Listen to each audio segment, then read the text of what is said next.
Hello and welcome, ladies and gentlemen, to Risen Esports. Tonight, teams will fight it out in week number 3 of our Champions League as the 1-1 God Squad takes on the 1-0 Full Spectrum. I'm your caster of the day, Eric Desworks Patran, followed by Joshua Joshi Howard, joining me back in the roots of the amateur scene. It's been a long time since we've casted outside an Academy desk together, brother. How are you doing today?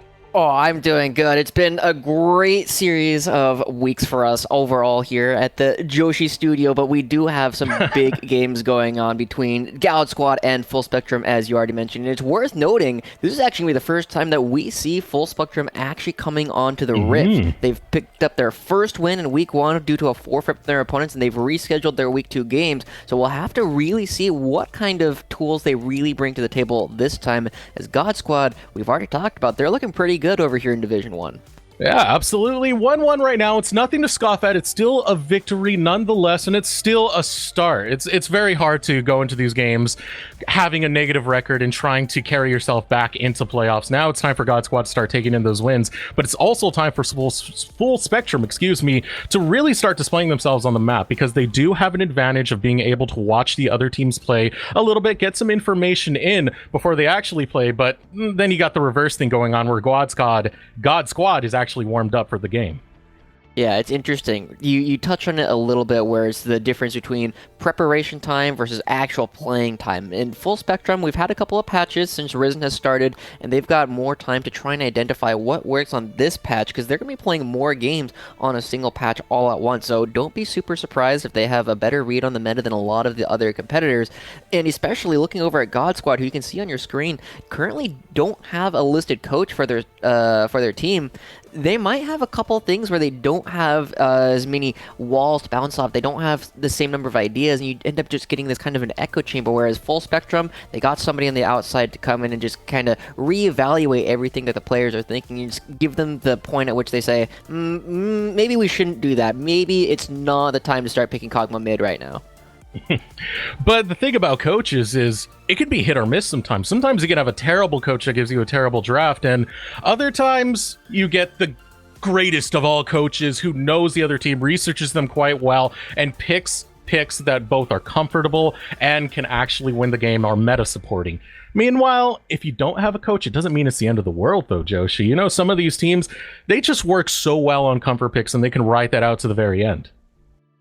It's true. It's one of the things that I've always looked at when we do have opportunities to look at teams that do have coaches and those that don't. You do see a pretty drastic difference between what kinds of champions they do tend to pick, right?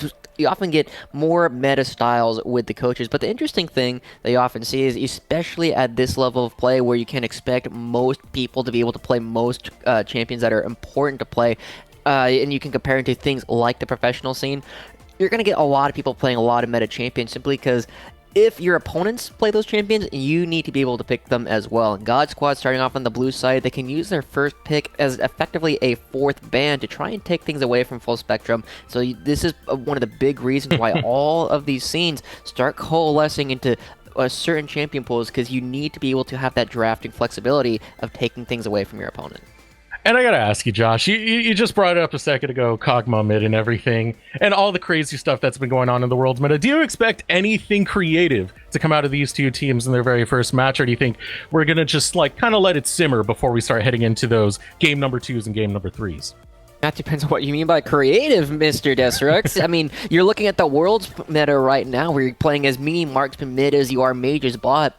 I'm fully expecting stuff like that to come out from at least one of these teams. God Squad, Full Spectrum might have an opportunity to bring something that they've practiced that the other team has not. But there's not a whole lot that you can look at in the game right now and just think that this is bad, right? You just have an opportunity to think this is not something quite as common and already coming out. Even just a couple of months ago, if you told me Heimerdinger and Kale were going to be the first bans on this patch, I would...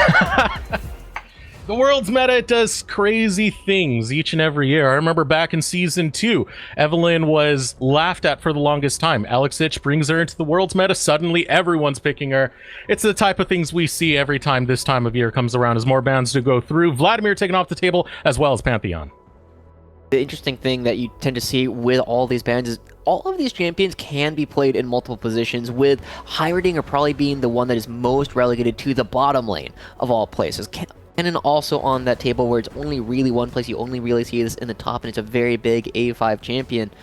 But you just have to take away so many strong picks and really try and outthink your opponent as the picks start to come through. And with God Squad, this is their fourth ban, their first pick. The Xayah coming out, not a big surprise. One of the top tier AD carries and has been for patches on patches. Xayah, always great to see go through. The response going to come through for Full Spectrum. They're going to take tanky boys right out the gates. They're going for the Ornn, and they're going for the Gragas.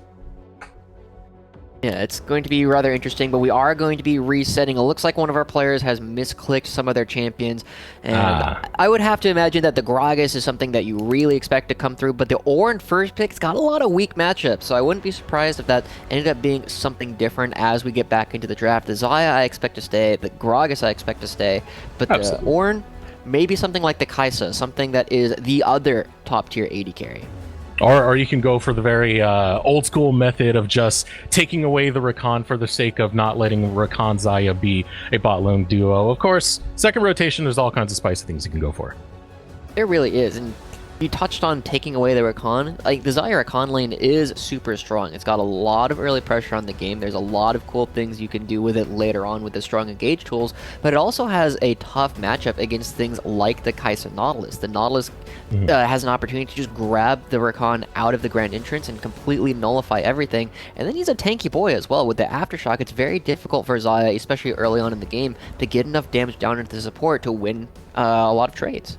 Yeah, but that's the thing, Josh. Even if you're playing Xayah, usually the early game, it's just about wave clear because she has some of the best wave clear. Using a spell, gets the passive, you're able to return the feathers, and the big thing about returning the feathers is not getting the snare, but clearing the wave, shoving it forward, and getting that lane priority. Very true. One of the things that tends to be really underrated by a lot of teams is bottom lane wave clear. That's why Sivir was such a strong champion for such a long time, why Xayah was also really good. You would just, after the first turret was down, you'd park them in the mid lane, and then you're like, hey, look, I'm technically a mid laner right now as I clear out all these waves and wait for the rest of my team to do things. And just as we kind of predicted, the Kai'Sa going to be the big champion coming through. And as we go back, God Squad going right into Lee Sin and Gangplank. Very interesting. Gangplank doesn't have as many weak matchups as he used to. One of the big ones you often looked at was the Gnar getting counterpicked into the Gangplank, but it's been having a lot of issues recently in this matchup simply because of how squishy he is in the mini form. Gangplank just walking up and with the Grasp of the Undying getting proc after proc after proc. Yeah.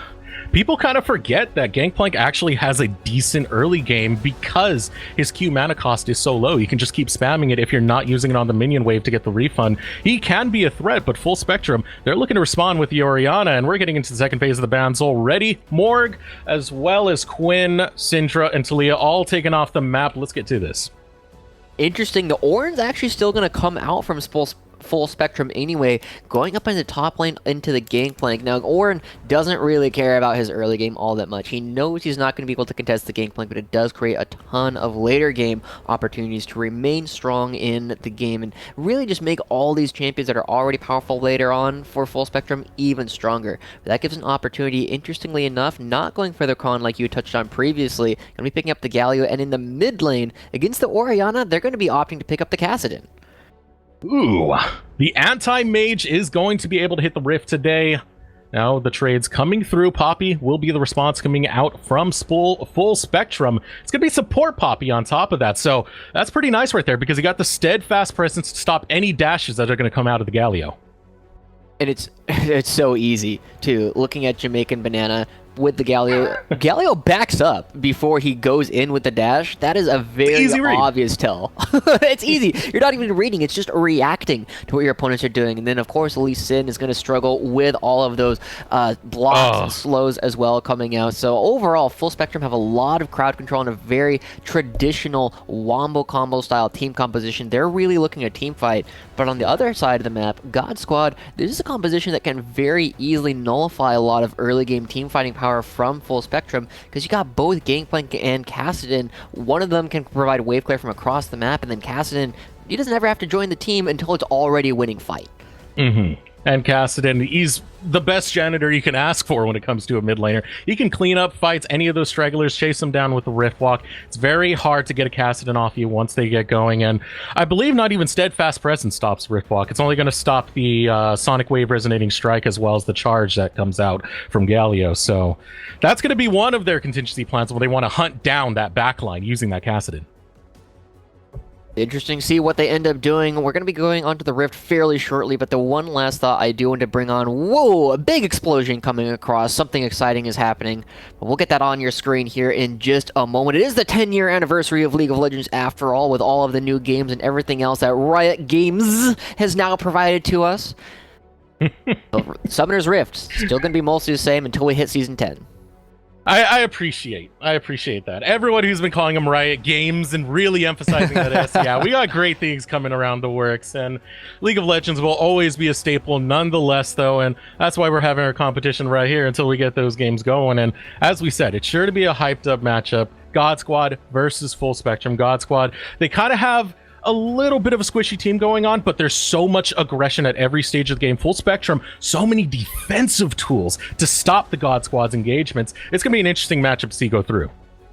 Yeah, I think you touched on it. They do have a lot of tools to stop engagements, but they're the ones who are going to want to start the engagements. Galio is only useful as a way to follow up and try and nullify some of the engagements from the other side, but God Squad, nobody on Full Spectrum's side can contest the Kassadin in the side lane after the game gets going for about 20, 25, 30 minutes. Who's going to be able to do anything about it? Ornn's not going to be able to catch him. He's just going to die over these long, protracted fights, unless Herson runs out of mana, and A5 is really going to be forced to group with the rest of the team, use the Call of the Forge God to get things started, and then rely upon everybody else just dogpiling on top of one member of God Squad.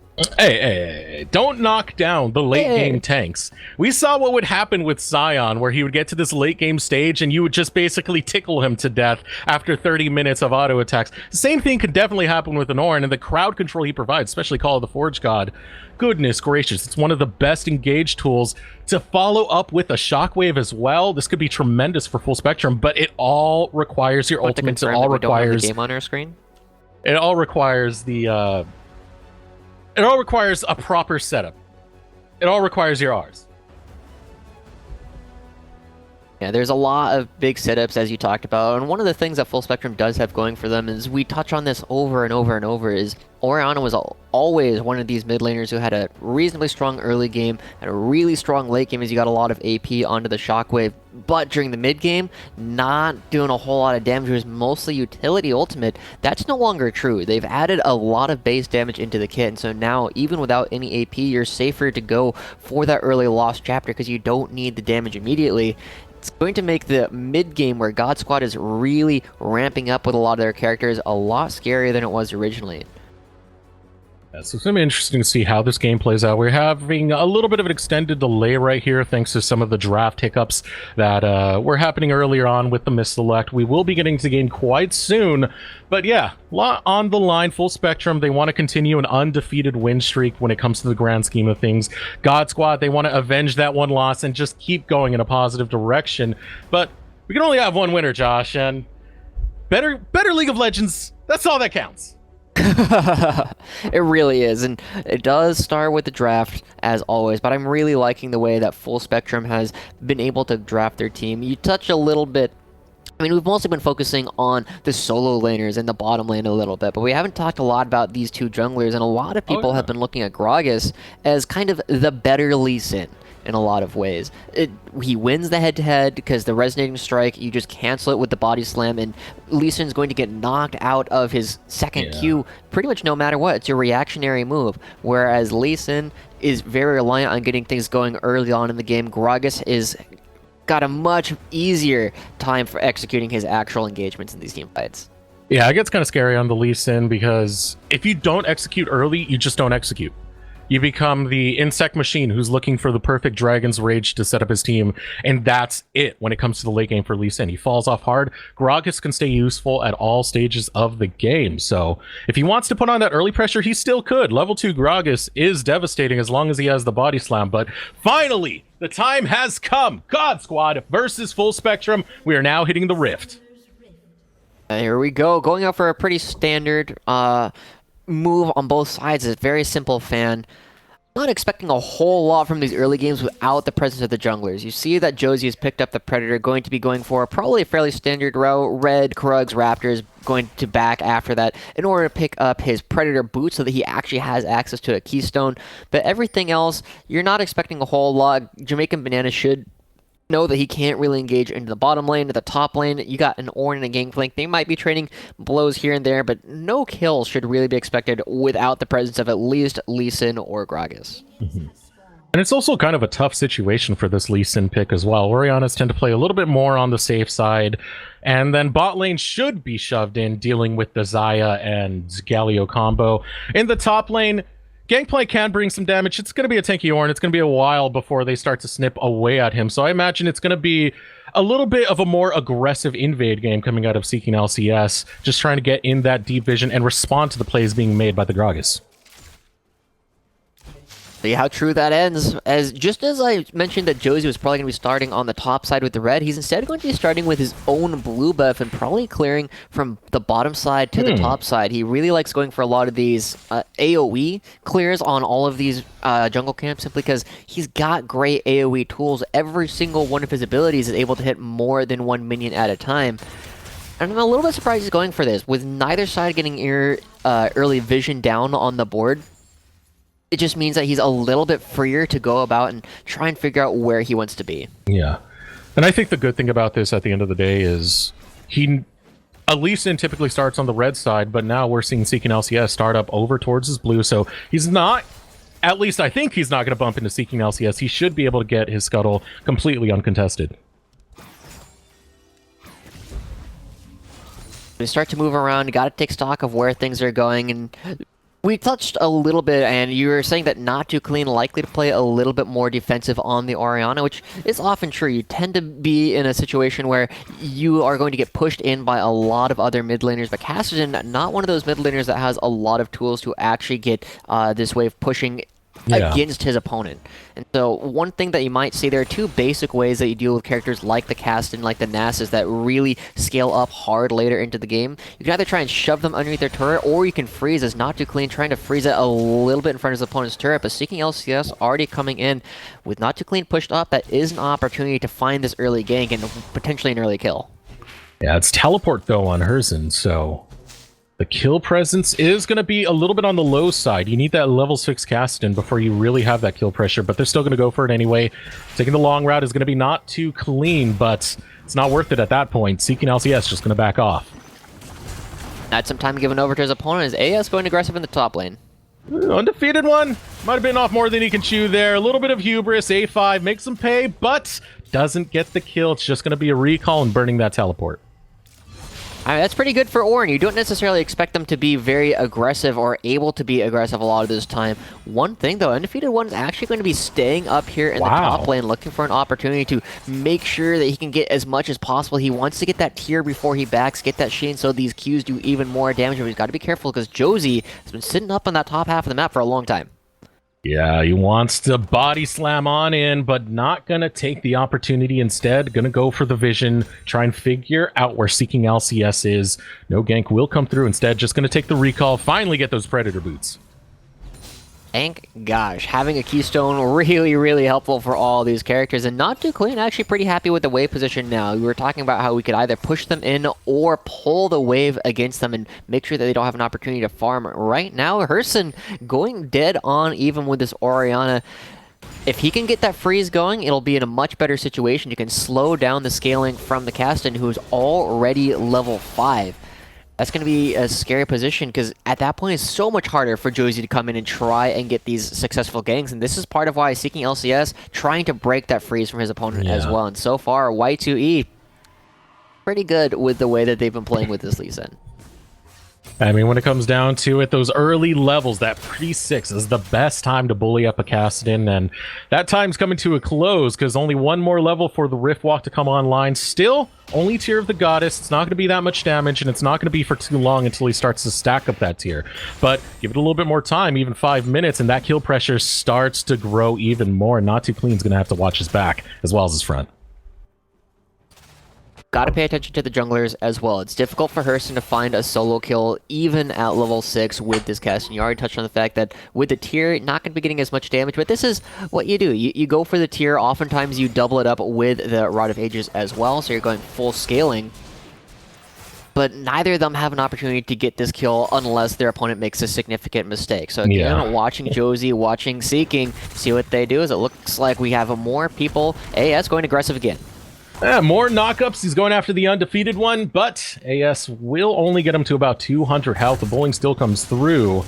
Oh, now here comes Call of the Forge. Got the knockup coming in. First blood, 400 gold in the pocket of AS. And that's what this level difference will do to you. You need to be careful with what you're doing. He walks up right as his opponent hits level 6. You saw his experience bar is so close to Hurston. Yeah, going for the shockwave. Hurston able to flash away and survive, but a response coming out of the God Squad. You saw the kill go on in the top lane. They figure they can safely take that Drake, and they do, despite the jungler pressure being a little bit too close for comfort. But here comes the gank. They're going after Hurston. Not too clean here. Body slam as well as the flash, and Josie takes him down.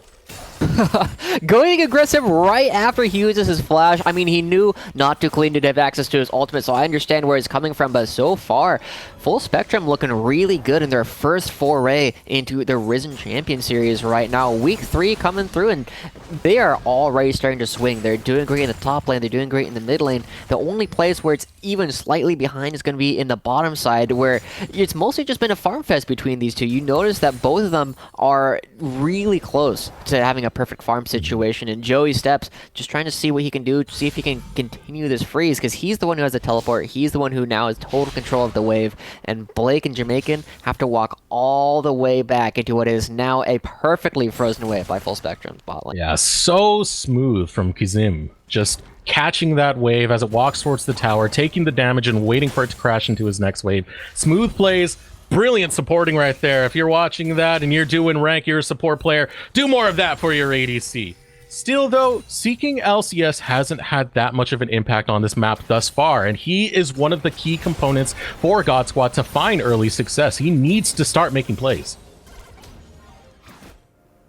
We'll see what he can end up doing, though. He's already got a couple lanes that are losing. You see that undefeated one come with extra health with Phage so that he can more effectively run somebody down, but also more effectively run away because he has extra health.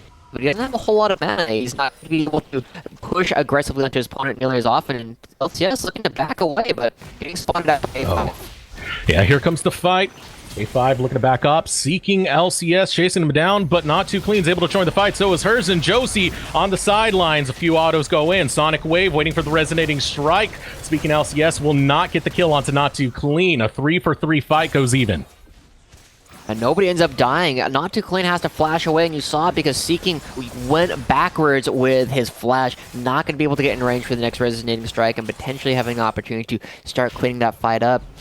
A little bit surprising, a little bit lucky that Full Spectrum went in for that fight when the Call of the Forge God wasn't quite available. There wasn't a way for them to turn things around and really put the hurt back into their opponents.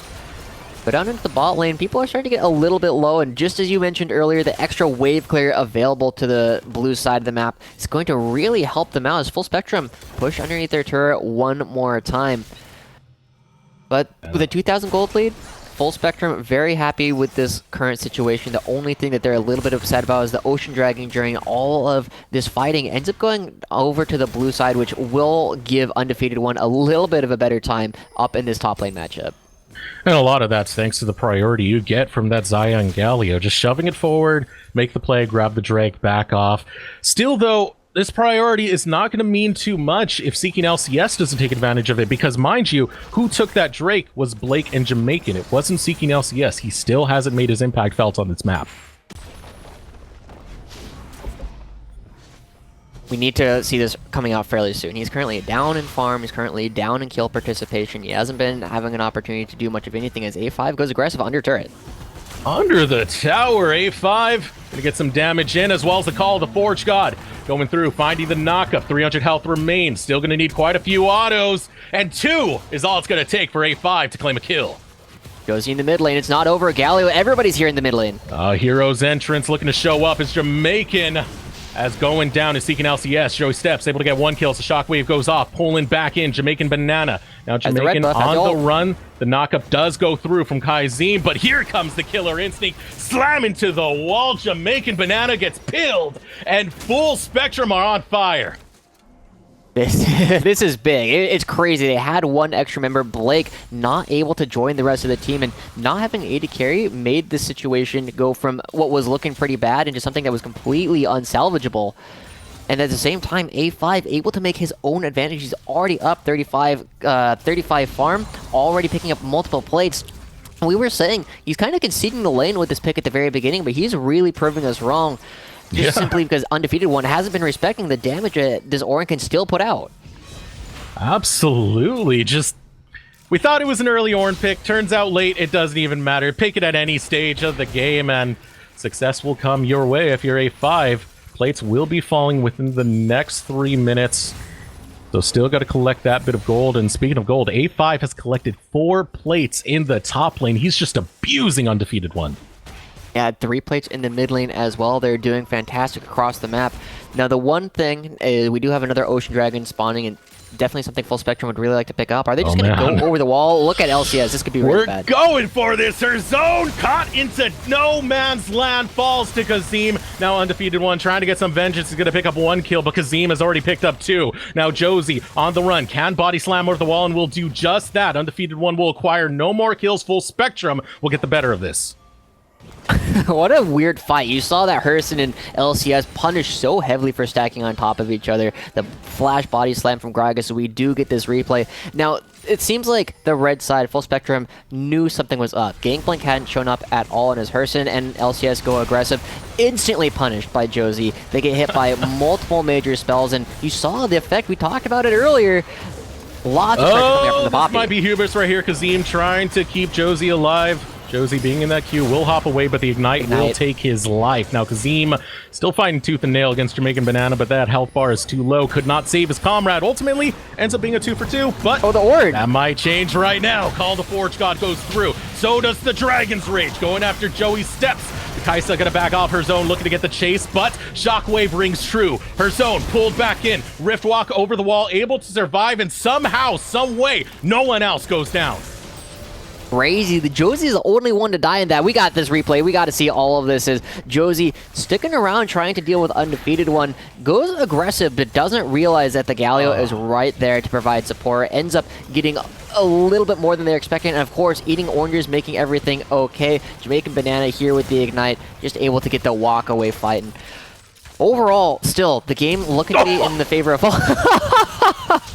not too clean. Flashes underneath the turret. Going to be able to pick up yet another play and the kill. And I wanted to talk about this Ocean Dragon earlier to reset all of the advantages that Y2E had picked up for themselves. And giving over this Ocean Dragon just means that the laning advantage they had completely gone. And now, as the game starts to get longer and longer, it's going to start helping out this team that's going to scale super, super well into the later game. Y2E, again, we're putting a lot of pressure on Seeking LCS to try and find the damage and find the ganks that he needs to keep his team in the game. He's running out of time very, very quickly, as now Full Spectrum rotating to the top side, hopefully to pick up this Rift Herald before it goes over to Seeking. Yeah, it's a good response coming out of Seeking LCS, but he is gonna be found out. They know he's there. Health bar is too low, though. Looking for the steal. Long range one. The smite will secure it. So ultimately, Rift Herald will go over to God Squad. Plates are off, so they need to use this for a turret. But here comes the offensive into the mid lane. Hero's entrance. Gonna find a knockup only onto Kazim, but Joey Steps will find her zone. Now Jamaican Banana under the tower. Full Spectrum, full speed ahead as they look to dominate the Rift. This is crazy. I was going to just talk about how Joey and Kazim going up to the top side, not going to find anything with the Rift Herald already gone, but they just call the audible. They move back into the mid lane, and just as we saw Seeking being forced to back away after picking up that objective, now didn't have anything. He had to go back to base, had to spend all his gold. They end up losing their mid lane again. This Caston that we were looking at as one of the big tools by which they were going to have more effect in the later game. Now 0-3. Yeah. He doesn't have a whole lot of gold. His Rod of Ages was recently purchased, so it doesn't even have a full stack on it. He's got a long way to go before he hits that level 16 and gets to that prime relevance that we're looking at. And they're facing a 6,000 gold deficit. They might not even make it.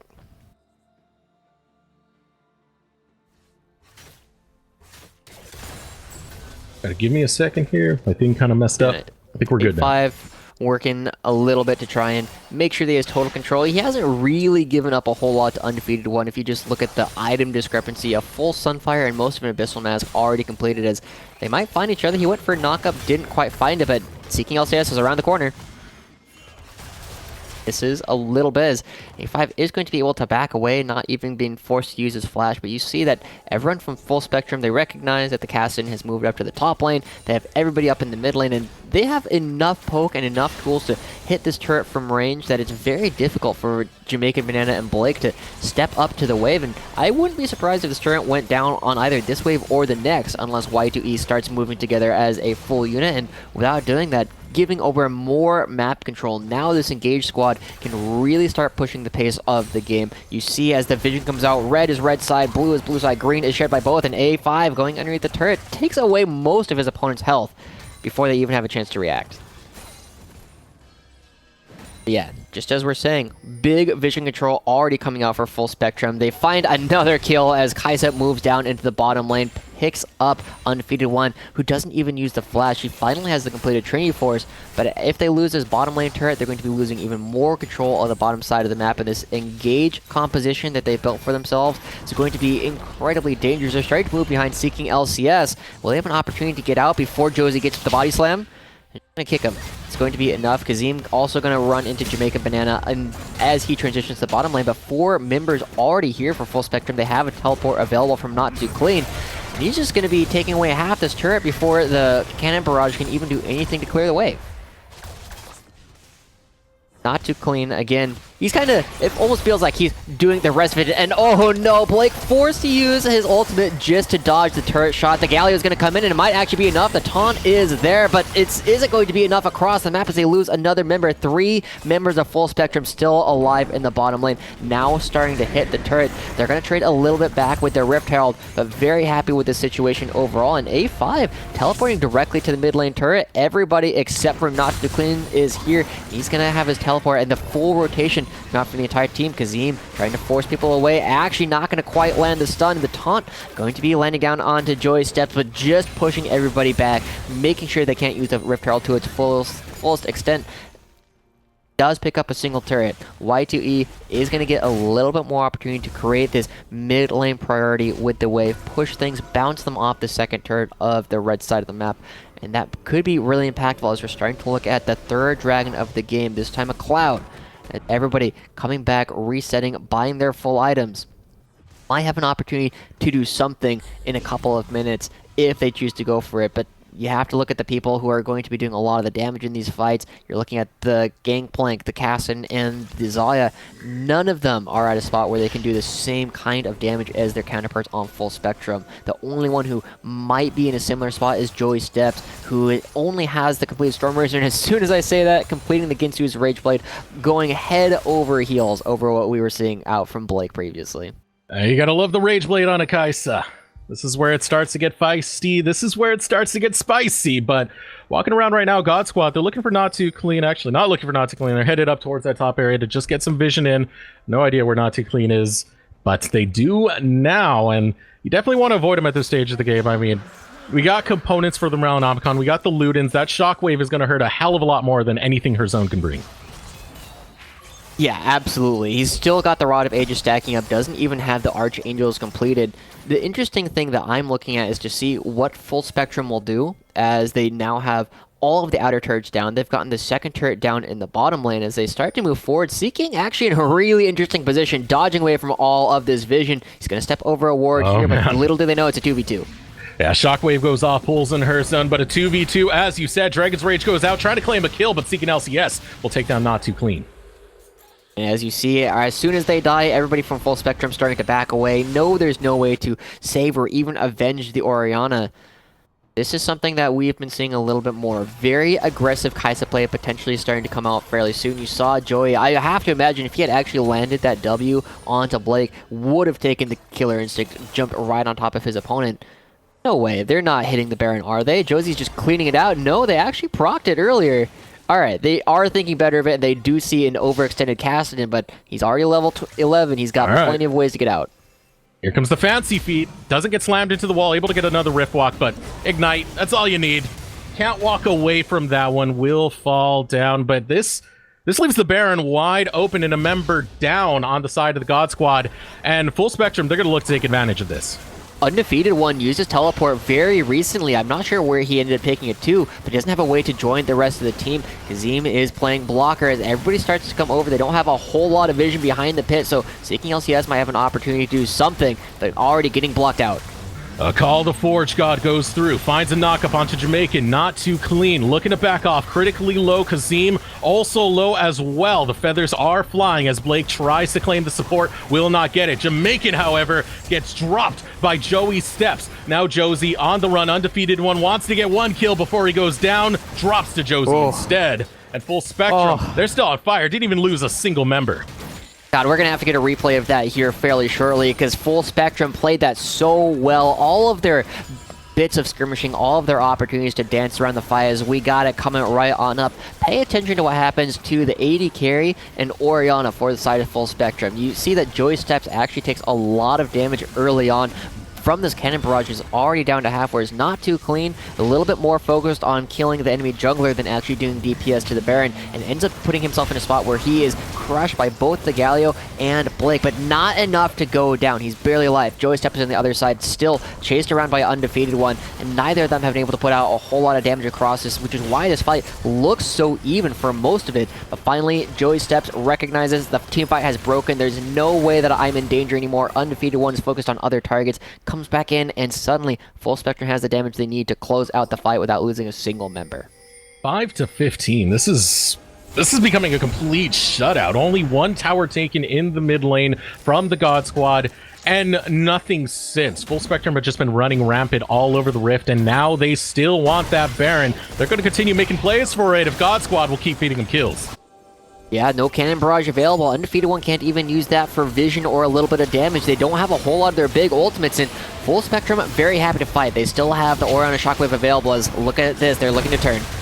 Yeah, and here comes Call the Forge God. We'll find the knockup onto Blake as the Killer Instinct goes out. Looking to run away is gonna be Blake. Still does not have access to the Feather Storm, so if he got caught there, that would have been the end, but it's coming off cooldown soon. More tools for God Squad. But they still have two big ultimates. They still have the Explosive Cask. They still have the Shockwave. It's still so difficult for them to move in, and it looks like they're hitting it. We can see through the fog of war, but their opponents can't. They're starting to move in. They still have a Caston, level 13, who can do lots of damage. They do see the Poppy hiding out on this war, but I don't think there's a real way for them to get in. You see that Seeking still so far away. Shockwave gonna go off. Kazim on the run. Baron has been claimed by Josie. The fight going to continue with Full Spectrum. Full speed ahead once again. Knock up onto Blake. Blake running critically low. Will put out the Feather Storm, but will fall as a double kill is picked up by Joey Steps. Make that a triple with Seeking LCS in her zone. The only members remaining. There's not much they can do when it comes to defending these towers. There's a wave clear between these guys. Kazim had a beautiful play. As we're watch what happens when you start bringing in Kazim. Watch as he falls completely low. It looks completely hopeless. He's got the Lee Sin Q on him. He's got almost as soon as they go in, he instantly knocks himself alive. All right, splits everything up. Nobody left to do anything. Inhibitor. So unfortunately, Joshi has shown his real form, and that'll get settled with soon enough, Mr. Roboto Joshi. Do not worry. Do not worry. But yeah, as this game goes on, Full Spectrum, they're just hot right now. They're just red hot. They can take whatever objectives they want, whatever way they want. Seeking LCS almost walks into complete hell right there. If Kazim grabbed that ground and pound, it would have been over for him because the CC that followed, as well as the damage, would have meant the end of his life. But that's pretty much all he could do in that case. He hasn't been able to make his impact in the early game, so now you're in that late game Lee Sin, and late game Lee Sin is just misery. You're waiting for the game to end. You're hoping that gold lead you acquired will get your team to finish it out, but with no gold lead to be had, they're in the negatives deep. This is looking grim for the God Squad. Look at the items that he's built for himself. He's currently got a Hex Drinker and part of a Black Cleaver. this Lee Sin really struggling. We were already talking about how Josie on the Gragas likely looking to be the Lee Sin, but better in many ways. And so far, he's done a fantastic job at that. Now, looking to provide some more frontline for his team already. Recognizes that Not Too Clean and Joey do plenty of damage between the two of them. He can go ahead, build this Randuin's, make sure that Undefeated one with the crit that he could be bringing. Blake with all of his critical strike as well, not going to be doing nearly as much damage. Now with the Baron, they still have a Gangplank, they still have plenty of wave clear tools, so expect this to be a little bit slow, with the inhibitor already down in the mid lane. Full Spectrum in no rush to actually try and take down another inhibitor. Just working this one out, playing the long con. They know that God Squad will bleed out if they do nothing about this, as the super minions are now walking into the base of God Squad. Gotta respond, gotta start clearing those waves. Whoa. The cannon creep baroned up, still chopping away at that inhibitor tower, and finally her zone backs off, but now it's 4 people defending this base. Full Spectrum are just dictating the flow of the game.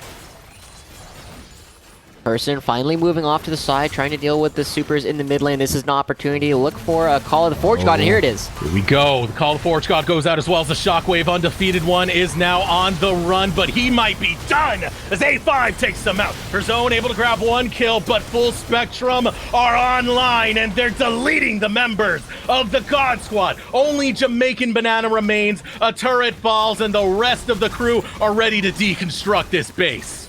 Jamaican Banana, the only one alive, not going to have the tools, not going to have the crowd control or the damage to deal with all of these members. And Kazim doing so much work over this game. The taunt is there. It's going to slow things down, but it's only delaying the inevitable. Still 20 seconds left before most of the members of God Squad come back alive. Joey Steps has the damage. He's got the 3 items. And A5, they're going to be walking in. As long as they have one member, as long as Joey's alive, they have plenty of time. Undefeated You're one patting the just wrong now KDA, coming up. man. Come on. 27 minutes in, 9-23, Full Spectrum in their awkwardly debuted match put up a stellar performance and take game number 1 in this best of 3 series.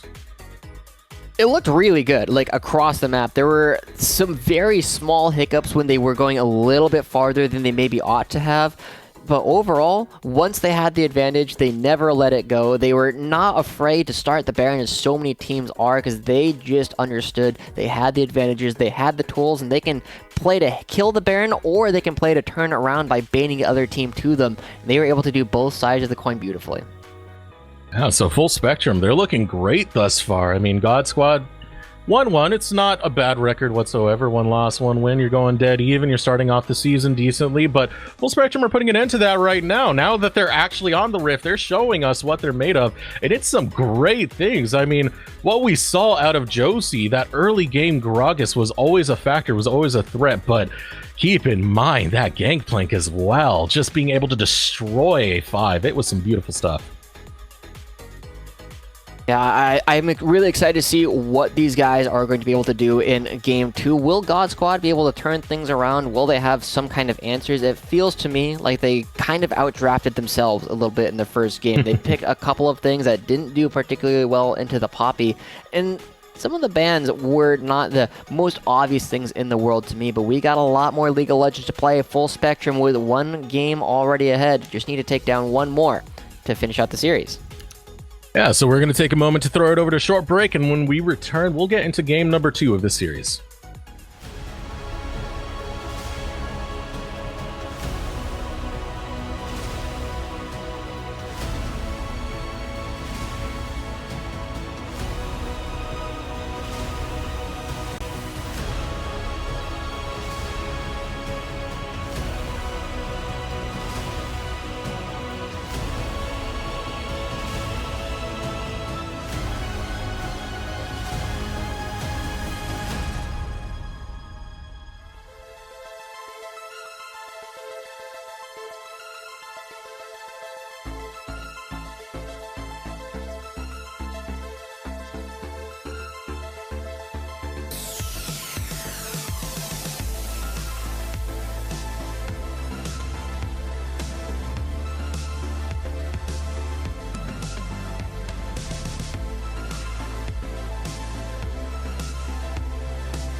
Welcome back, ladies and gentlemen, to Risen Esports Champions League. This matchup right now, Full Spectrum versus God Squad. Full Spectrum able to take game number one in a very, very aggressive game from start to finish. Just domination, Joshi.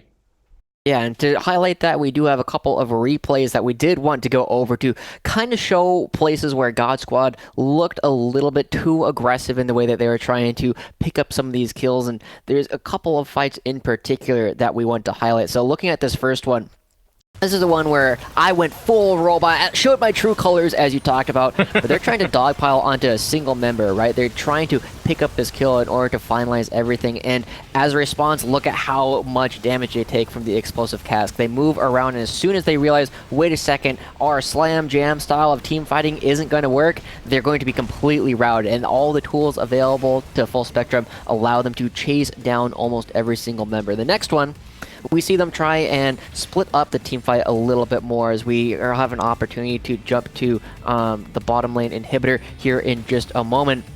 Now we looked at this, and look at the way that they're trying to play this very differently. They end up trying to split things up, and they do a good job not taking a whole lot of damage from the multiple engage. But at this point, even though they figured out a much better way to go about the fight and trade multiple members back against Full Spectrum, it ends up being a little bit too late simply because they weren't able to identify the strengths of the composition earlier on. And this is what's going to be giving Full Spectrum a huge way into this first game. And honestly, with the way that Full Spectrum played and the dominance that A5 had over Undefeated One, it looks like it's going to be a difficult road for God Squad to try and bring it back. Absolutely. I mean, God Squad, we definitely got to see something different with the jungle. I feel like that's the biggest one right here because Seeking Lee Sin just had no impact. Josie was all over the place. And when it came to that late game, you saw that last team fight, there wasn't much Seeking LCS could really do. He was off the map at that point. It's the late game. It's a late game Lee Sin. You can't really do much against it. Yeah, so there's a lot of things. Yeah, I mean, yeah, there's a lot of things that we could potentially see. Jarvan's still a very flexible champion. A lot of people have been picking up things like Kiana in order to play these more carry-style junglers, and honestly, even things like the Rek'Sai are still playable. We all were watching Worlds. We all saw Tian really pop off on things like Elise. It's a very flexible meta.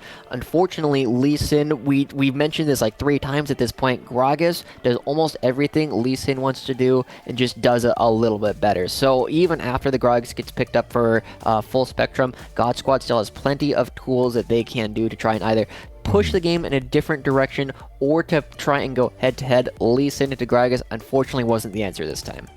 Yeah, honestly, when it comes to God Squad, I don't want something with an early game focus. I don't want to see the Elise or the Lee Sin or anything along those lines because Josie was just too fast, man. He's a big boy on that Gragas, but the boy be fast.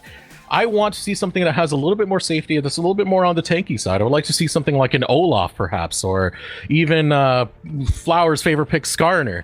Throw it back a couple patches, we'll go to Sejuani. Just something that can have that safety and still have a late game impact is what I hope for God Squad, because you saw there was still some potential there. It wasn't a complete shutout at the very, very beginning, but as that Lee Sin made less of an impact, it was just a 4v5.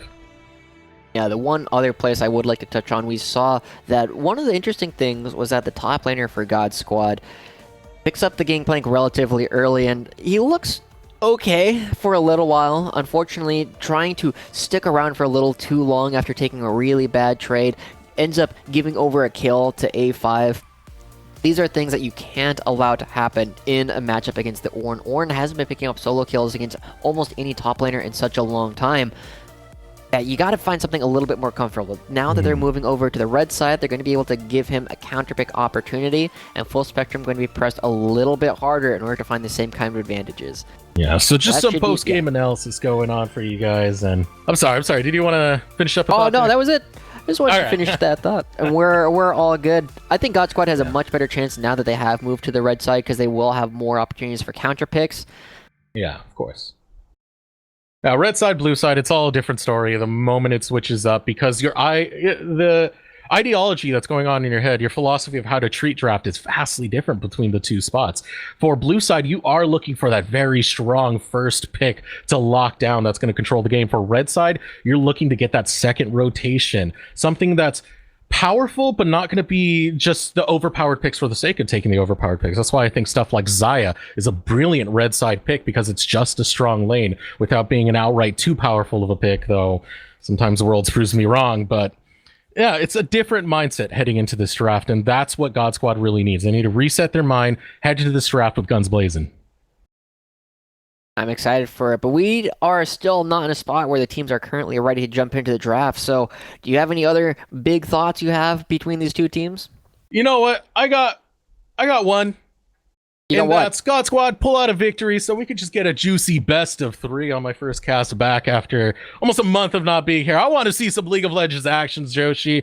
I would love to see God Squad come back and make this a series. Full spectrum. They're looking for the 2-0 sweep. We're going to take this moment to throw it over a short break, and when we return, we'll get into game number 2 of our champions matchup of Full Spectrum versus God Squad. Stay tuned.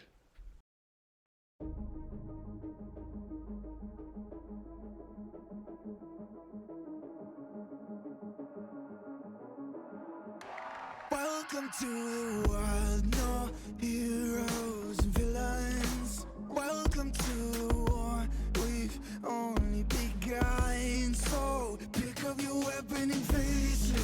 There's blood on the ground, go and take it. You get one shot to make it out alive. So higher and higher you chase it. It's deep in your bones, go and take it. This is your moment. Now is your time, so prove yourself and rise, rise. Make them remember you.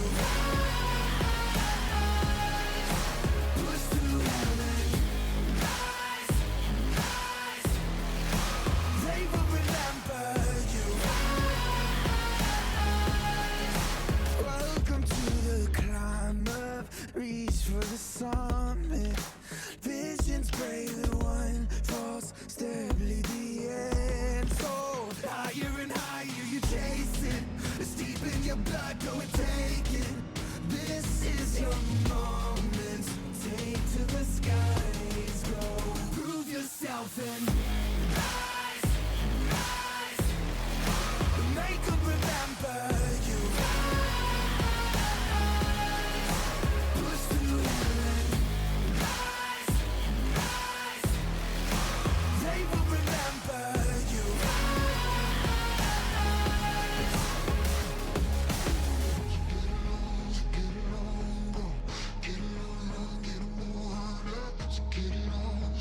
Welcome back, ladies and gentlemen, to Risen Esports Champions League. God Squad versus Full Spectrum in this week number 3 matchup. Full Spectrum already at match point, able to get that first victory. God Squad looking to make a statement here, trying to respond and find their way back into this game.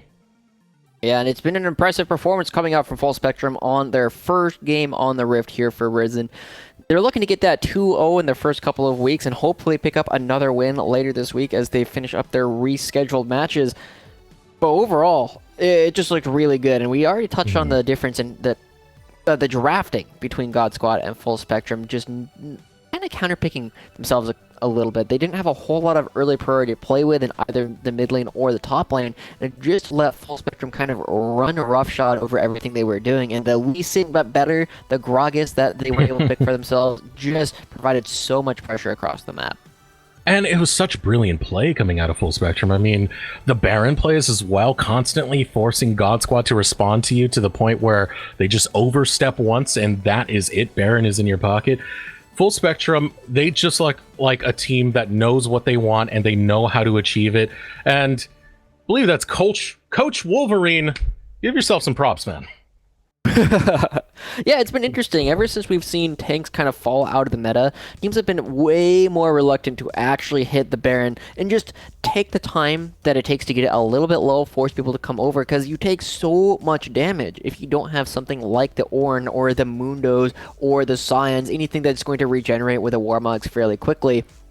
But they had that. They had this strong front line that they could rely upon to not take a whole lot of damage, still have major tools ready for the team fight.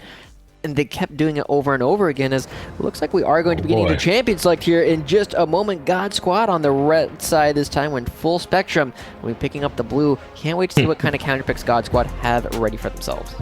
I'm excited for this one, Joshi. I want to see what the response is going to be. Now is the time to put up or shut up if you are God Squad. Fans are going to start coming through right now. I already saw someone earlier in our live studio Twitch chat say, God Squad, get the reverse sweep.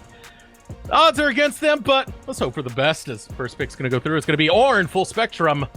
They don't care. They don't care about it. First pick it. It doesn't matter about counter picks. You saw how strong he is on it. Yeah, it's a little bit surprising, or not exactly a priority pick at the moment. Both major AD carries are available in Kai'Sa and the Xayah.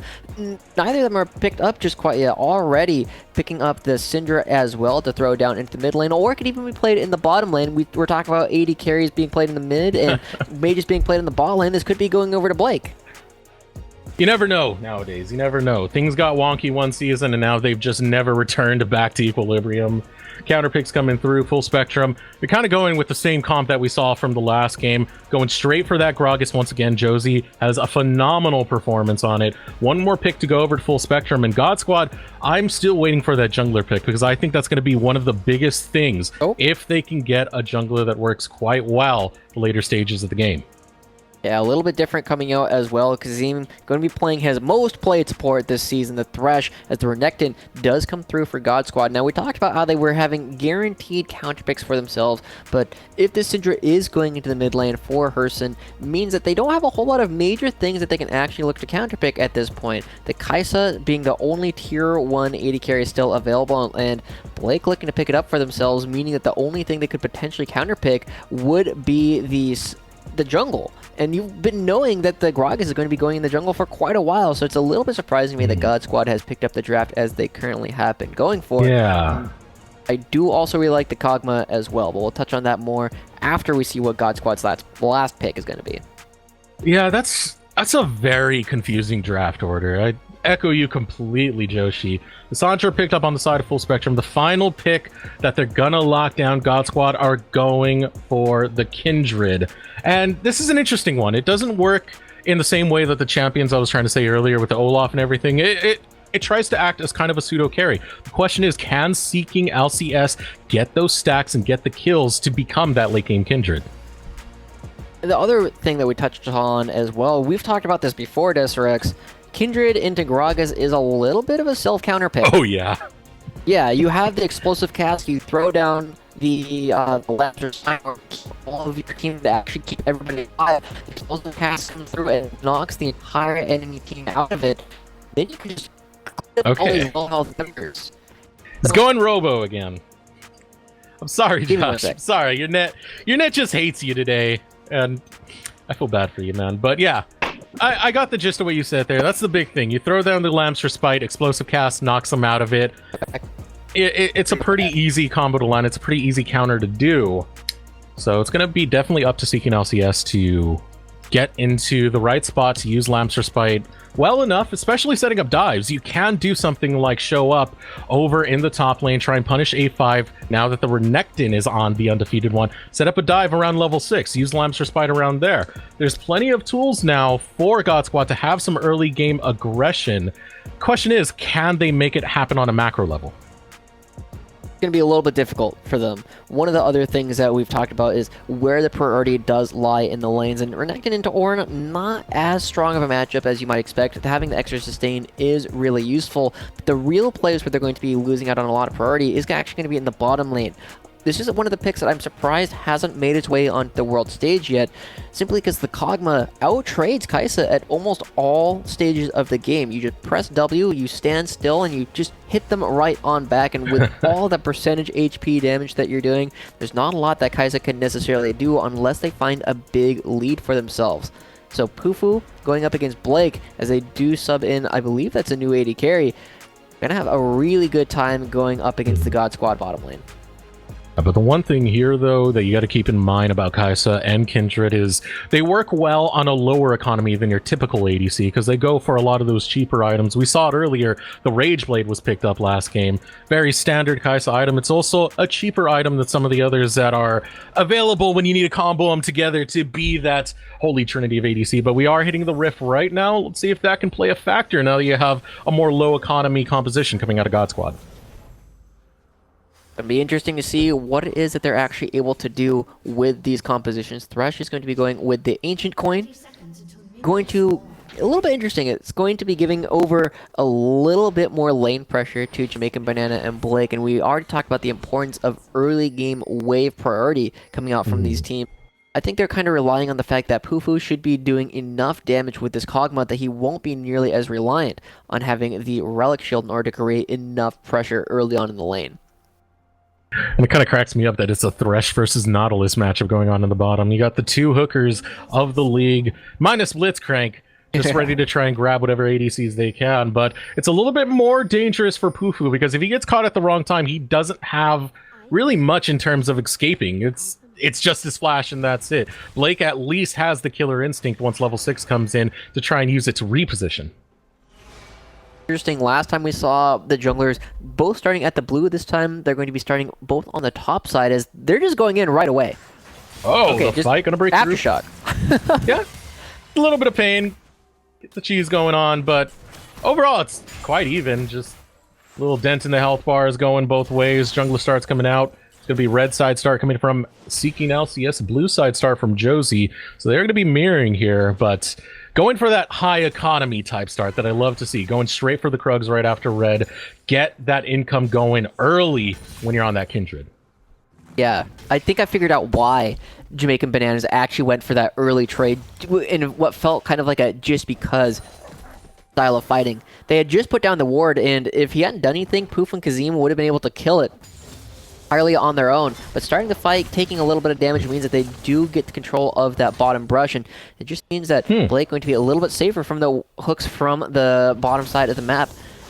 Just those small things, like that's kind of what separates so many of us from the people at this level. All of our players, Masters, Grandmaster, Challenger, they're looking to have an opportunity. I mean, it's in his name, Seeking LCS. Wants to make his way there. And just those small differences are going to be giving you all these advantages throughout the rest of your career in League of Legends. Renekton, known as the lane bully in the top lane, getting bullied a little bit by A5 himself. Good thing about Renekton is once you pop that W and the Ruthless Predator, you are able to stack up Conquer quite quickly, so you can get that damage spike going, but it's those early levels that hurt as the hook goes through. A hook's going to be responded with onto Blake as Kazim goes forward. 200 health remains onto Blake. Josie is starting to make his way towards his bot side, but so is Seeking LCS. Jamaican Banana forced to flash away as the auto start coming through from Seeking LCS, who puts down the ward. A chunk of damage going on to Josie, but he will be able to body slam out, and it goes dead even. That was on a knife edge right there, Joshi. Overall, though, you have to pay attention to what was actually traded. You lose the flash coming out from Jamaican Banana for the Ignite that was available to Kazim. Now, also, as Gragas is off the map, Seeking LCS knows that he's completely uncontested. He sees a mark on the top side of the map, and with Gragas just coming out of base, he's gunning it all the way across the map in order to make sure that he's the first one there, and that should give him that first mark of the game. Doesn't even need to win the 50-50 as to which Scuttle Crab is going to be if you don't have a jungle opponent that's going to be able to contest you. Which is much better, because Seeking LCS, we kept ripping on his early game. This is the better early game we see. These small little decisions, small little plays, being able to intervene with the counter gank in the bot lane, being able to grab his first mark. This is what we got to see more of Seeking LCS if God Squad are going to get a victory. This is also an interesting thing. Knowing that the Kindred moved over to the top side means that Josie free to move into the bottom side, and guess who has no flash? It's going to be that Nautilus. He's coming in. He's got the Predator boots. Oh, he's coming in hot. Josie showing up, fails the flash though, but the hook is going to land. And with no flash available, Jamaican Banana is going to go down a second time, getting smushed by Kazim, and Blake can do nothing but watch in horror as his ally goes down. Yeah, saves the heal, knows there's no way they're going to be able to get a kill back. I thought for sure they were trying to give it over to Pufu, but at the very end, looks like Kazim maybe misclicks, but ends up taking it for himself. They get a small lead for the bottom side of the map, and now the question is, what does Seeking do now that Gragas has shown he had to have suspected that his opponent was on the other side, and A5 doesn't realize he's playing the weak side of the map. That's his dash right there. It is down. He only has flash available, but it's going to be hard to run away from Seeking LCS and the undefeated one as he puts down the pillar. The auto attacks are coming in, getting critically low. A5 will fall to Seeking LCS, not respecting where the enemy jungler can be. Getting rewarded even more for Seeking LCS, picks up the kill. I don't know if he gets a stack off of that, but he's definitely going to be getting the stack off of this Gromp. Gragas coming up again, other side of the map. So this is what you look at in high-level League of Legends. It's trade, it's quid pro quo. I get this, you get that. Everybody's going to be getting a little bit of something, and the gold almost dead even. But you did see multiple stacks already picking up for Kindred. When they start hitting that fourth stack is when they start becoming a real champion. They have that extra range, more to play with. See if anybody can start dealing with it later on as you start getting towards level 6. Everybody's still level 5 except for Not Too Clean. So now an even game in kills, an even game in gold, but we are only 5 minutes in. We're starting to see some lane priority coming out of the God Squad in the bot lane, and lane priority is going to start to get crucial here for Josie and Seeking LCS. And oh, I felt that one. That was a bit of a prostate flexor right there if I've ever seen it. The interesting word choice. I do appreciate it, though. Showing off vocabulary there. A5, again, going to be pushing things out. It's interesting to see. He doesn't have a whole lot of vision control up in the top half of the map. My poor boy. He's gone robotic again. Hook goes out, not going to land on to Seeking LCS. Jamaican Banana over the wall. Can use the blast plant if he wants to join this fight. It would be a 3 versus 2 scenario. So let's see if they want to go forward with this. Still walking around this blast plant. Both of these teams, it's almost like they have a sixth sense that they're both there, but Scuttle will fall over towards full spectrum. Going to be pretty good for them as they try and get this wave push going, perhaps to get some priority over towards the Drake. Early Cloud Dragon, though. I'm not sure if it's to be the biggest focus for either of these teams. Any Drake's a good Drake. Any Drake's a good dragon. I mean, Cloud Drake is one of the winningest Drakes in solo queue, but this isn't quite solo queue. Do they see? I believe they spotted Kindred on the other side of the map, so Josie should know this is an uncontested gank right now, even though he's giving over his blue buff. If he can find another kill, there's no flash on Jamaican Bananas. You have to smell this coming. If he's not at the blue buff, he's got to be somewhere. You got to be cautious if you're in this bot lane right now, because here comes Josie. The hook comes out. Another hook to follow. Blake is caught and dropped. Pufu will get the kill.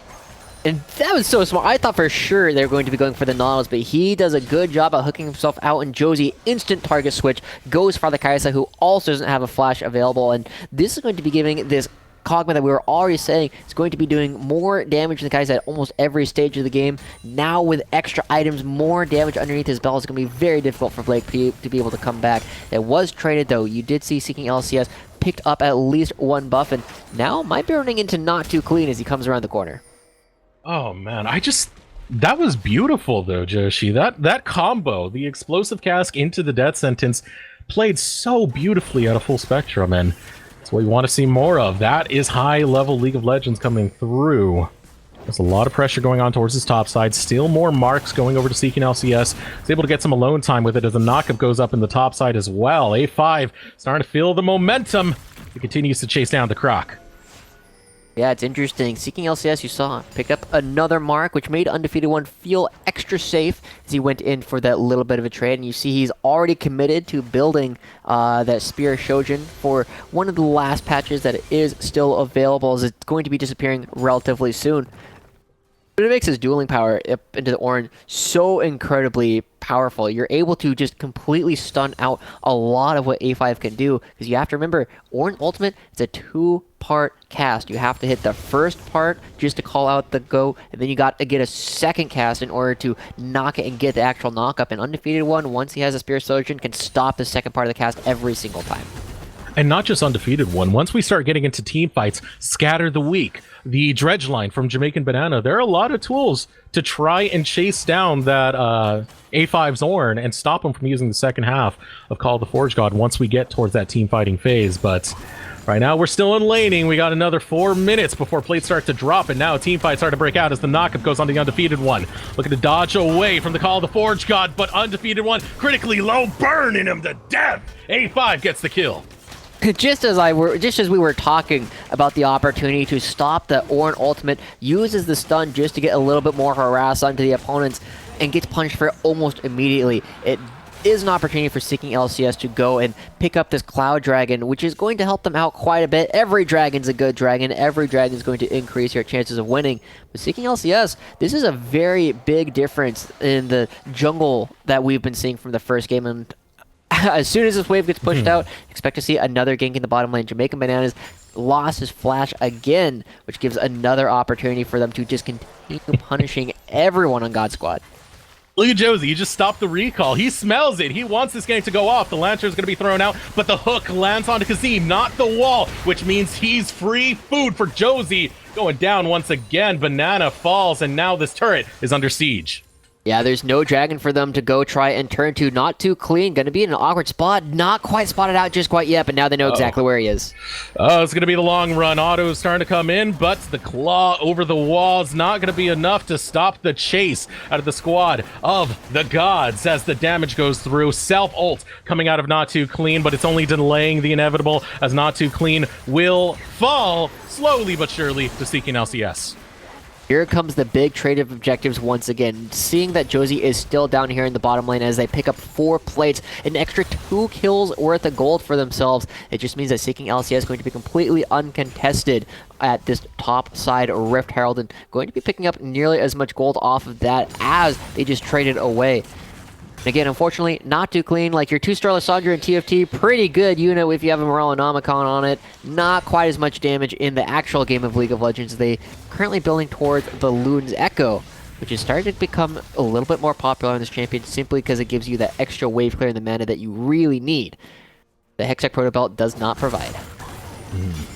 Definitely seen more and more of it over this entire season, actually, the whole development of Lysandra. But I'll hold that thought because we got some fighting about to break down. Seeking LCS versus Josie, getting the steal away. Seeking LCS, great counter jungling so far, but a gank's going on in the mid lane. Not Too Clean, trying to run away. Out comes the Unleashed Power. Herzen will pick up a kill, but Joey showing up in the mid lane. It's a 3 versus 2. They do not want to take this fight. Full Spectrum going to back off, but God Squad, they're being competitive as they put down Shelly. A little bit interesting. They do have both supports, and it just means that the bottom lane is just going to be Kog'Maw pushing in over and over and over. They find an opportunity, but not going to actually get anything more than that. This Rift Herald is going to crash, going to be taking 2 plates almost instantly and taking a 3rd almost immediately after that. Overall, this game pretty much dead on even in gold. We have to see if anybody can find another opportunity. Person doesn't have the cleanse available, but Seeking LCS taking yet another blue buff away from the opponents. Yeah, Josie has been the aggressor, going for more ganks, but this is what we see right here. Pufu able to flash over the wall. Blake wants to follow. Josie looking to show up. The thing there is, Josie constantly going for those ganks. Seeking LCS is constantly going for the jungle. He's looking to scale up as fast as possible into this mid game and really make his impact felt, and he's definitely doing it in this early game. This is so much better than we saw in game 1, and slowly making me a fan a little bit, just out of how he's able to keep his composure, not going to full tilt. Yeah, look at this. Another gank potentially coming into the bottom lane. Just going to be backing away from it. Pufu's a little bit too low health, and without summoners makes it a little bit riskier than they would like to. And with both flashes available to Blake and Jamaican, not nearly as safe as they might do otherwise. But the turret almost gone. Wouldn't be surprised, but they went to finish it off with a full 4-man. You already saw it, not too clean, with a brief moment of priority as Person was resetting, trying to find an opportunity to move down into the bottom lane. Ooh, look at this. Sunfire just comes out. A5 needs to go back to base. I can just buy myself more HP. Yeah, I don't need that recall. You take that recall. I'm gonna build it right here and right now. Seeking LCS starting to come up here. Oh, They're looking for a pincer, both from in front of the turret and behind it.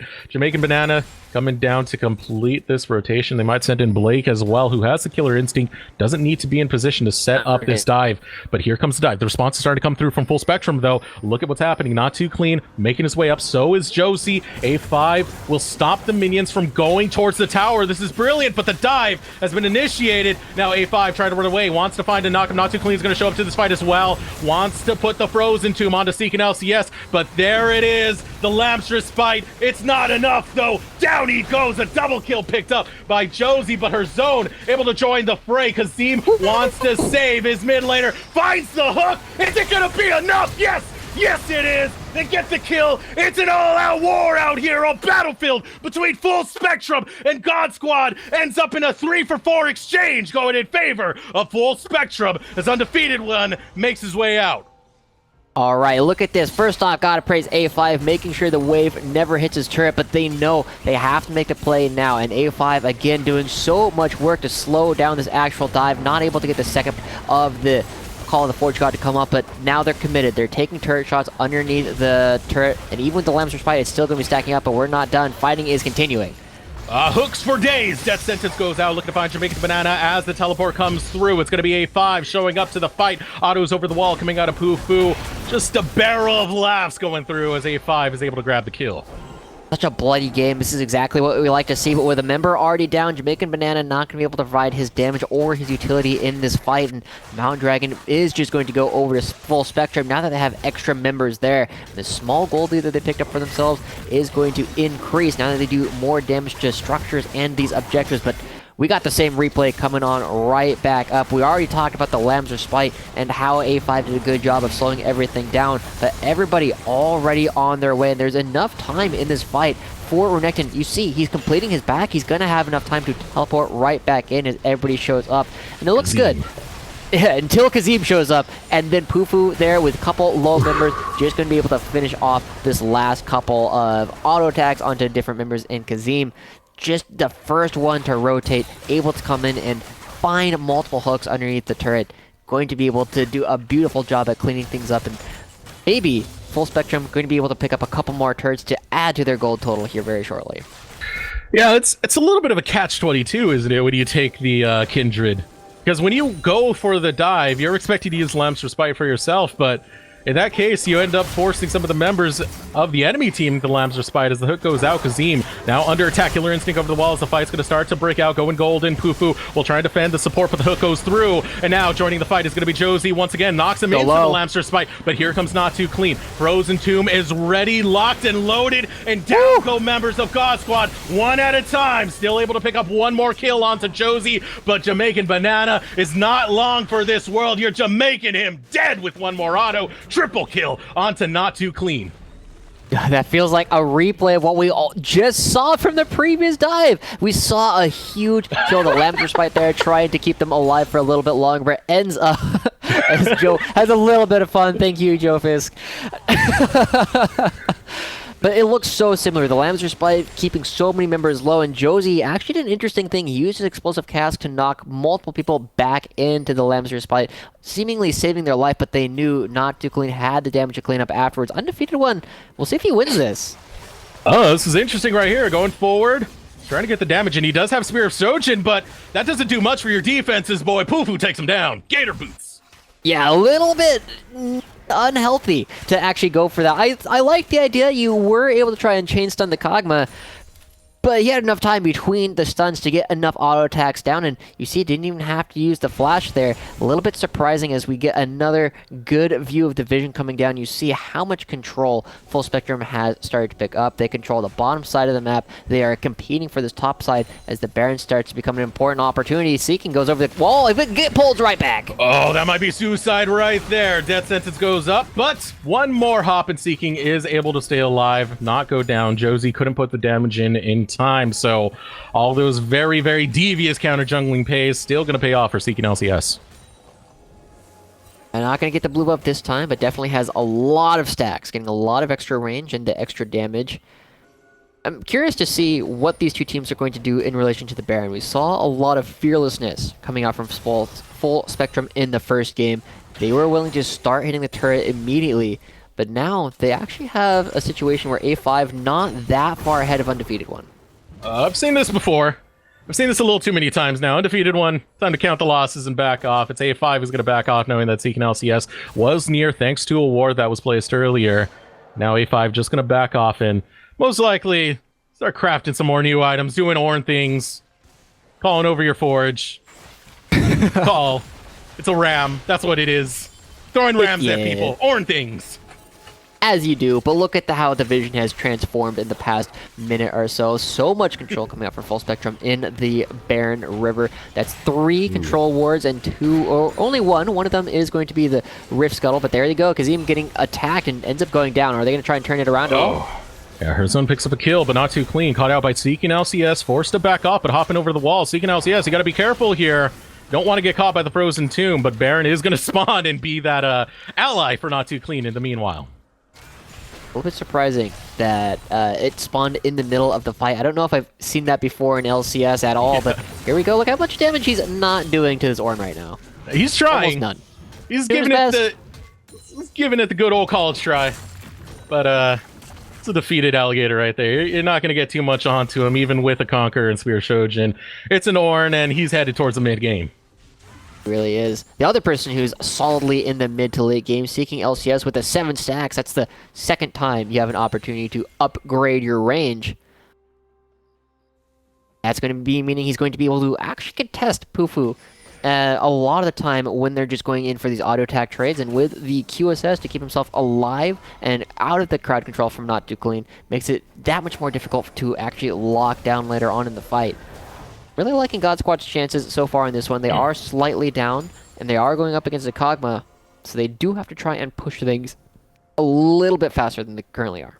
They do still have a little bit of a strong late game of their own. That's one of the pluses of taking a double ADC composition, but as you said, you don't really want to risk it against a Kog'Maw, because even if you do have a frontline, Kog'Maw will delete that in a heartbeat.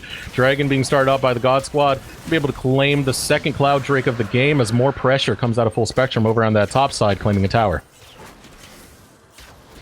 Be really good for them right now. Kog'Maw still relatively uncontested as they're pushing up a little bit, but not too clean.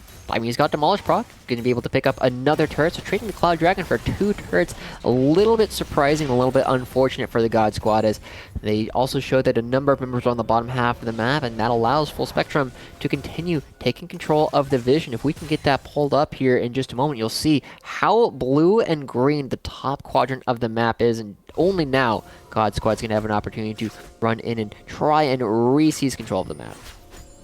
Especially on this Baron side. Baron is on the map. We saw it earlier. You don't want to forfeit it over to Full Spectrum if you let them play the game they want. And yeah, that is a blue and green map if I've ever seen it. That is a fight breaking out if I've ever seen it. Frozen Tomb is there, so you can buy some time, and this teleport will channel through from A5. Yeah, that's a flash coming out from Not Too Clean, and both members are actually going to be backing away, probably going to be finishing up the Abyssal Mask, and there you go, going to be giving over potentially the upgraded Ludens to the Lysandra here in just a moment as well, simply giving all of those extra stats to everybody. And no, it looks like the Ornn passive is instead going to be choosing the Zhonya's Paradox, which is one of the few Ornn items that I actually know the name off the top of my head for. Yeah, good. Thank you. Yes. I'll wiki it later and pretend I knew it off the top of my head. Yes. I mean, I think it's like the only one. There's like Infinity Edge turns into... Actually, I don't remember that one. Infinity and Beyond Edge. Ooh. There's lots of cool ones coming through. Still, though, There's like God the Squad Obsidian Cleaver. Sorry, I think that's the What? other one that I Obsidian Cleaver. Obsidian. Yeah, Black Cleaver upgrade. I like it. I do. Upgraded Blade of the Root King also available. Every time that A5 gets a level from here on out, going to be giving another upgraded item to the members of his team. You see that Not Too Clean actually going to be the one to shift down to the bottom lane, since A5 did just use the teleport to try and make sure that they were alive. And this is also another tough person for Renekton to actually really interact with every time they go in for the first dash, just like this, trying to turn around with the claw. Ooh. You want to at least have 2 stacks of your Fury before you really dedicate to this, because the damage you're going to take is going to be pretty respectable as well. So that's not going to be the case here. Undefeated One did back off, and it went to a relatively even trade. Undefeated One getting slightly the worst of that. Yeah, Not Too Clean.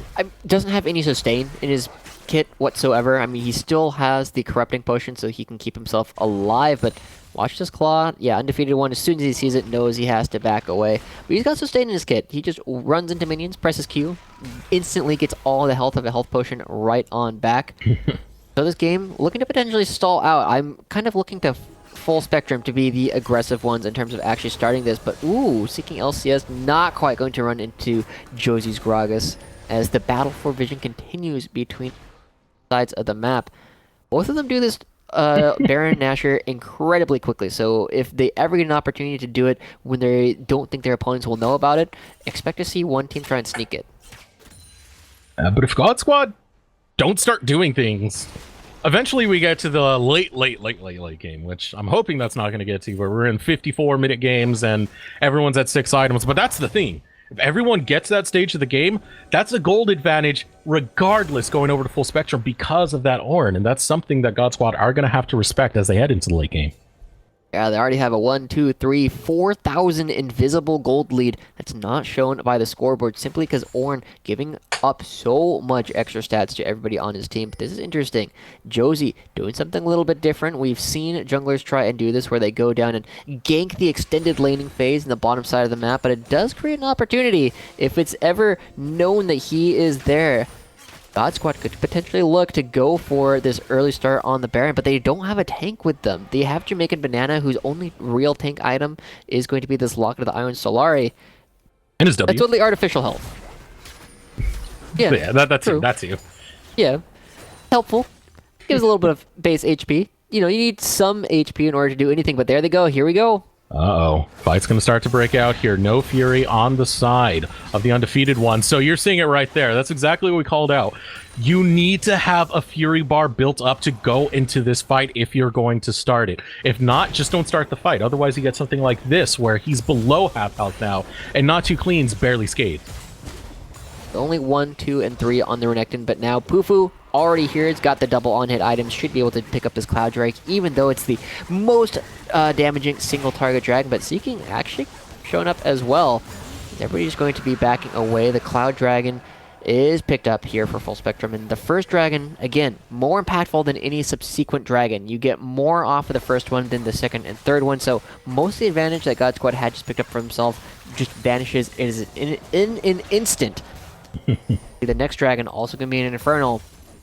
Going to be really impactful. The last dragon before the Elder spawns, and both teams with scaling compositions would love to improve their scaling later on into the game. And honestly, it's very smart for Full Spectrum to dedicate to that Cloud Drake, because triple Cloud Drake is pretty damn fast, Joshi. You're going at the speed of sound all the time, going Sonic, running around this place, especially when you get that out of movement speed, out of combat movement speed going on. I kind of went backwards there. But look at this being set up by God Squad. They're kind of going for the old fanatic he sees neither of these wards? going on. Okay, he sees one. I didn't see the particles pop up on the ward, so I was like, wow, he actually didn't see either of those wards, but Not Too Clean, again, not super worried about this aggression coming out from Undefeated One, simply because you are still playing a ranged versus melee matchup. Can avoid a lot of the damage coming out from their opponents, but I do like this coming in from God Squad. Going in, they know they're not sitting on a ward. They know that Full Spectrum will have to try and face check a lot of these bushes in order to try and reestablish the vision. But on God Squad to actually hit the Baron. Oh, Kazim It's going to be it. Kazim going a little bit too far forward. Out comes the hook, but it's not even needed. He will fall to Jamaican Banana. Now Josie is the one caught out. Josie does have flash. He's going to flash immediately right after going golden, but the health bars are starting to get low for the God Squad, especially seeking LCS. Scatter the weak to disengage. Teleport starting to go through. Lamps Respite has been used, and now showing up to the fight, it's going to be A5. He takes down Seeking LCS. Josie trying to get some damage in for his squad before he goes down. Pufu critically low. Blake will take him down, and not too clean. Looking to continue this fight. Health bars are running low all over the place. Her zone wants to stay in the claw over the wall to be able to stay alive. As Undefeated One chases, trying to get A5 into his jaws, but it's not going to be enough as A5 claims him. Her zone with a slither of health left. Wow, what a crazy fight overall. I thought for sure God Squad was going to really push through everything there, as we're going to get a replay right now. It starts off so badly. Thresh goes in, doesn't have a lot of opportunity to do much of anything, but got to pay attention to the response that comes out from the rest of Full Spectrum. Fufu able to attack completely unimpeded. You can't walk through Josie at this point, and 4, 5, 6 auto attacks are already there. And with all the time that's been chewed up, now is an opportunity for A5 to come through. The Lamps Respite used a little bit too early in order to try and make sure that nobody dies instantly. But Pufu comes back in. All the damage he was able to rain down earlier is now paying dividends as Jamaican Banana Blake forced out of the fight initially. Then you just see this melee. People are just hitting back and forth and not too clean. All the Zonias that everybody has built, giving these opportunities for the cooldown resets, and you see how close this ends up being. Red buff comes in from A5 in order to get the last bit of damage, and finally a big fight going over in favor of Full Spectrum right around the Baron. Next time this happens, probably going to be a Baron buff. And the sad thing is, God Squad had so much more hope than that. It was just poorly played. The Lamps Respite, I feel like, was the cause of it all. Used way too early, and they suffered the consequences soon after. Now God Squad are going to be on the back foot after having such a very momentous mid-game, being able to push forward and put in that very deep vision to try and find those plays. But here comes the fight, going to break out. The claw over the wall once again. Seeking LCS, looking to seek for not too clean. Herzen in the way, but spotted out by a ward. The retreat comes through as the rest of Full Spectrum start to pressure God Squad. USS being used is important to note. Josie looking to go over the wall, find a body slam. Wants to find another one. Will it be onto Herzen? Snare goes through the autos as well. Pufu, goodbye Herzen. Absolutely deleted as the rest of the squad of God Squad try and make their way towards his top end. They want to respond to their falling comrade, but there's not really much they can do against a squad of Full Spectrum and a full health Pufu. Teleport was tried to be channeled by man. A5, was canceled. Here we go. Call the Forge God gonna be used. Looking to find the knockup, gonna land onto nothing. No bowling pins today as not too clean. Goes for the chase, gets the frozen tomb onto Blake. Here comes the Lamps Respite, but the rest of the squad of Full Spectrum are gonna walk right into it. Now it's fighting tooth and nail. It is Bedlam. God Squad need to win this fight to be able to stay alive, but they cannot even touch Pufu, who annihilates the front line. With only Seeking LCS remains, it is Baron time for Full Spectrum.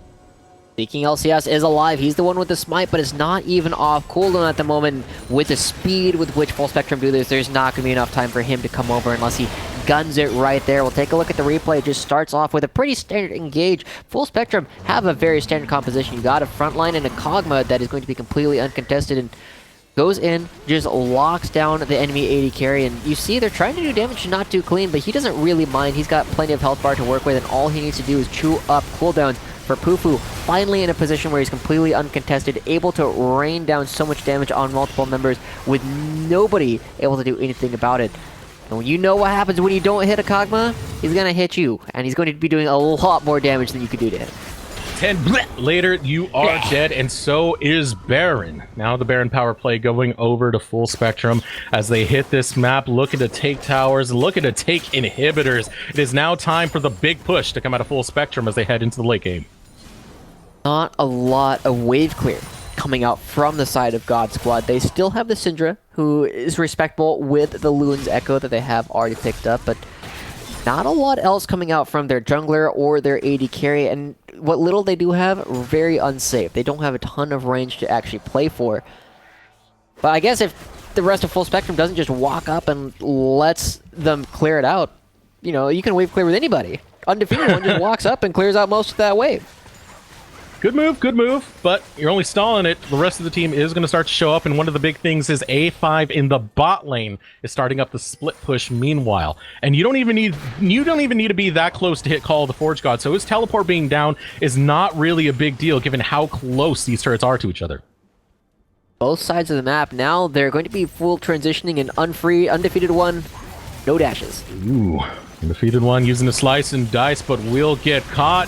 Not looking too good for undefeated ones. Call the Forge God goes out.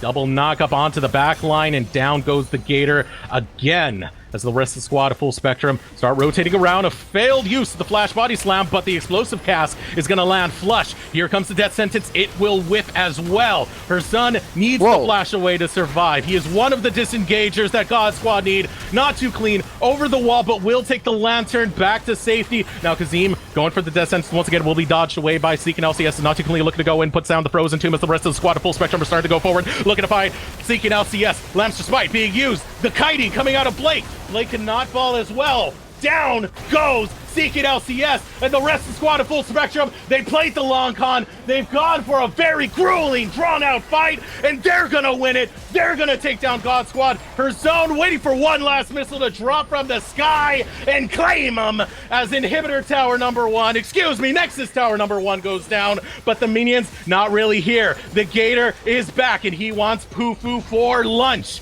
Can he get close enough, though? Because Josie will stop any engagement going forward. Able to get the body slam. Undefeated one has to run away. Nexus tower number 2 falls. Flash it forward. Undefeated one is defeated. And so is the God Squad as Full Spectrum take their first win of the season 2-0 in week number 3.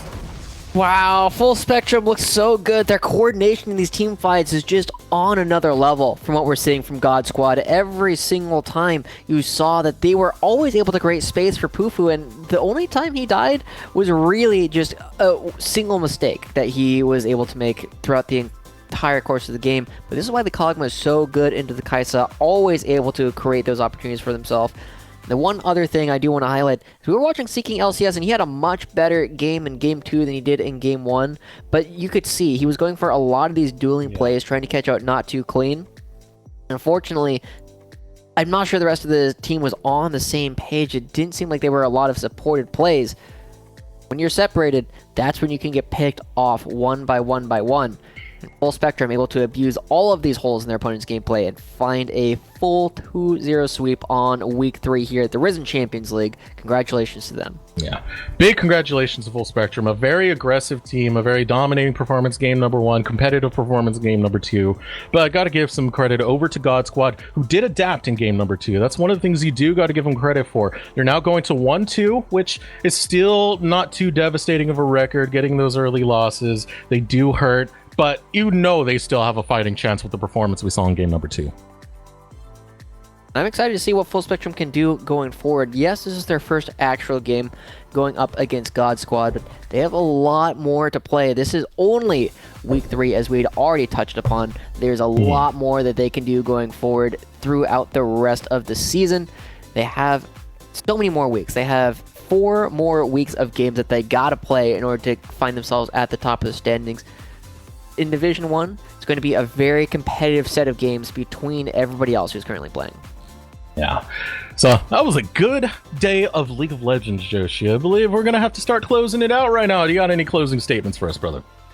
No, thanks once again to Risen Esports for putting this on, and as well as all of our sponsors for helping us to make sure that everybody can be a part of this and we can put on such a great show for everybody at home.